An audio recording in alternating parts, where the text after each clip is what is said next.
yung bibig mo, tsaka ka-iire. Yan, ganyan. Ganyan ang ire. O, tapos nga malalim ulit.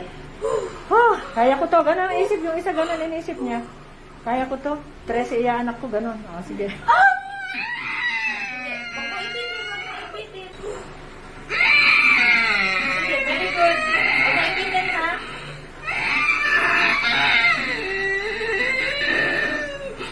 Kapag malabas na ang head, support ang bill. Tabaan na yung ire mo, te. Sige, gigil mo. Ito na yung ulo niya, oh.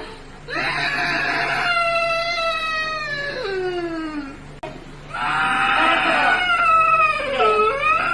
Diretso.